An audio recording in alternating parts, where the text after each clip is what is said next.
Now, somebody that has been questioning this, quite seriously now for some time is Matt Ridley, author, biologist, journalist, and he's written a piece in the Telegraph suggesting that actually our desire to save the planet might just be doing it as much harm as it is good.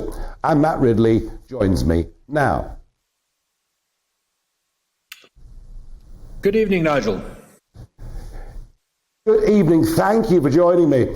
Just lay out the case, because, I have to say, I look at all these wind turbines and I look at all these pylons and I begin to ask myself, where have all the raw materials come from?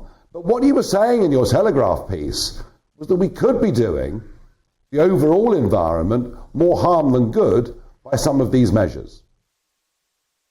Yes, well, I would say I've been covering the issue of climate change for 35 years, actually, since I was science editor of The Economist. And I've roughly stuck to the same position, which is that this is a real problem, but not so massive that we must overreact.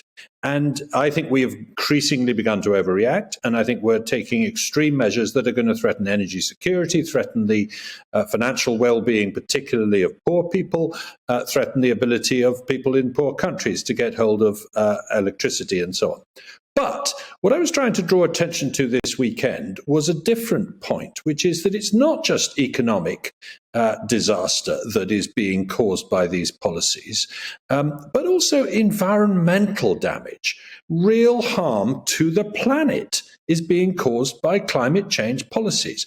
The climate policies are being pitted against decent, practical conservation work of the kind that I've worked in on and off all my career.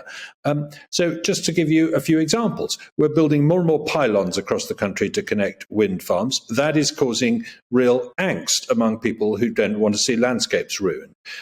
We're putting wind farms in the North Sea. We're putting them on mountains in England. That is killing golden eagles and red-throated divers and lovely birds like that, as well as using up enormous quantities of steel and other resources. We're burning wood in power stations in the north of England on the grounds that we think it's renewable, even though it produces more carbon dioxide and takes forests away from nature, destroys forests. Plenty of more examples like this where the desire to save the planet from global warming is actually hurting the planet.